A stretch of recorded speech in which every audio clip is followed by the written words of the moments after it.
Hello, welcome back to എലൈന and ജിയോ. ഇന്ന് നമ്മുടെ ഡൽഹിയിലെ വേറൊരു ദിവസമാണ്. നമ്മൾ ഇന്ന് രാവിലെ പോകുന്നത് ലോധി ഗാർഡൻസ് കാണാനാണ്. ഇപ്പോൾ നമ്മൾ കാറിൽ പോകുമ്പോൾ ഡൽഹിയിലെ റോഡുകൾ നോക്കിക്കഴിഞ്ഞാൽ ഫുൾ തണലാണ് ഡൽഹിയിൽ. അതായത് റോഡിൻ്റെ രണ്ട് സൈഡിലും മരങ്ങൾ ധാരാളമുണ്ട്. ന്യൂഡൽഹിയിൽ 90 ഏക്കർ വിസ്തൃതിയിൽ പരന്നു കിടക്കുന്ന ഒരു ഗാർഡനാണ് ലോധി ഗാർഡൻസ്. ഒരു ഗാർഡൻ എന്നതിലുപരി 15-ാം നൂറ്റാണ്ടിലെ സ്മാരകങ്ങൾ നിലകൊള്ളുന്ന ഒരു ചരിത്ര കേന്ദ്രം കൂടിയാണ് ഇവിടെ. സിക്കന്ദർ ലോധിയുടെ അടക്കം 4 രാജാക്കന്മാരുടെ ശവകുടീരങ്ങൾ ഇവിടെ സ്ഥിതി ചെയ്യുന്നുണ്ട്. ലോധി ഗാർഡൻസിൻ്റെ വടക്കേ അറ്റത്താണ് സിക്കന്ദർ ലോധിയുടെ ശവകുടീരം സ്ഥിതി ചെയ്യുന്നത്. 1517 മകനായ ഇബ്രാഹിം ലോധിയാണ് തൻ്റെ പിതാവായ സിക്കന്ദർ ലോധിയുടെ ഓർമ്മയ്ക്കായി ഈ ശവകുടീരം ഇവിടെ പണിതത്. ഇവിടേക്കുള്ള എൻട്രൻസ് തീർത്തും ഫ്രീ ആയിരുന്നു. അതുമാത്രമല്ല, നോക്കിയപ്പോൾ കുറേ അധികം ആളുകൾ രാവിലെ അവരുടെ മോർണിംഗ് വാക്കിനായി ഇവിടെ വരുന്നത് കാണാൻ സാധിച്ചു.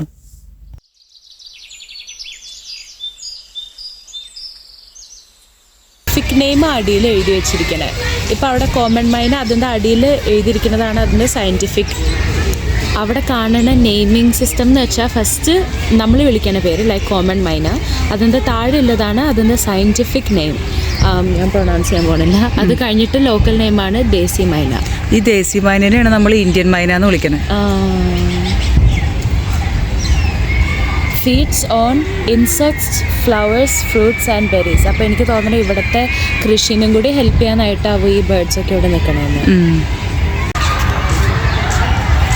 സ്കൂൾ കുട്ടികളുടെ സൗണ്ട് കേൾക്കണല്ലേ? നമ്മൾ കേട്ട് അവർ വേറെ സ്റ്റേറ്റ്സിൽ നിന്നാണ് വരുന്നത്. അതാ ഈ സാറ്റർഡേ സൺഡേ മൺഡേ ഒക്കെ അവർ ഇപ്പോഴും ഇവിടെ ഉള്ളത്. അല്ലെങ്കിൽ നമ്മൾ വിചാരിക്കും എന്താ ഈ സാറ്റർഡേ സൺഡേ എക്സ്കർഷൻ ഉള്ളത്. ആദ്യകാലങ്ങളിൽ ഇവിടെ ശവകുടീരങ്ങൾ മാത്രമായിരുന്നു ഉണ്ടായിരുന്നത്. എന്നാൽ ബ്രിട്ടീഷ് ഭരണകാലത്താണ് 1936 ഇവിടെ ഗാർഡൻ ഉണ്ടാക്കുന്നത്.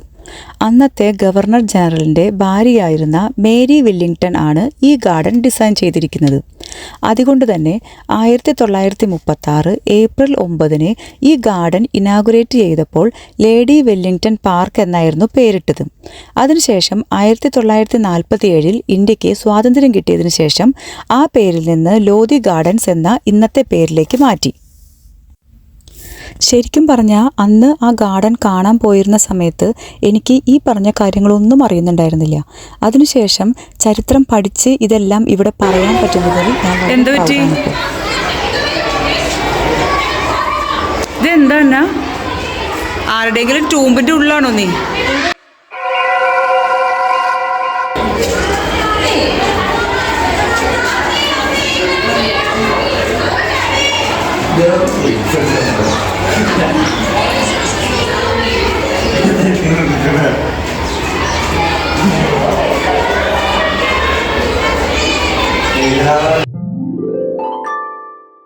സിറ്റിയുടെ ബഹളങ്ങളിൽ നിന്നൊക്കെ മാറി ഒരു പ്രത്യേക തരം ആംബിയൻസ് ആണ് ഇവിടെ വന്നപ്പോൾ ഞങ്ങൾക്ക് ഫീൽ ചെയ്തത്.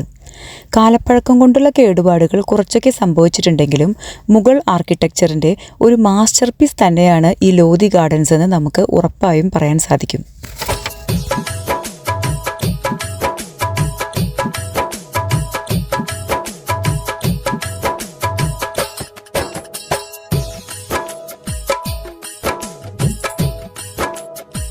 അവിടെ കുട്ടികളും ടീച്ചേഴ്സും എല്ലാവരും കൂടി നിന്ന് റീൽസും ഫോട്ടോസും ഒക്കെ എടുക്കുന്നത് കാണാൻ നല്ല രസമായിരുന്നു കേട്ടോ. അവർക്കൊരു ഫോട്ടോ നമ്മളും എടുത്തു കൊടുത്തിട്ടുണ്ടായിരുന്നു. ശരിക്കും പറഞ്ഞാൽ ഇപ്പോൾ ആൾക്കാർ കൂടിക്കഴിഞ്ഞാൽ ഒരു റീല് ഒരു ഫോട്ടോ എന്നൊക്കെ പറയുന്നത് ഒരു മസ്റ്റായിട്ടുള്ള ഒരു ഐറ്റമായി മാറിക്കഴിഞ്ഞു. ഇതൊക്കെയാണ് ലോധി ഗാർഡൻസിലെ ഞങ്ങൾ കണ്ട കാഴ്ചകൾ. നിങ്ങൾക്ക് ഇതെല്ലാം ഇഷ്ടമായോ?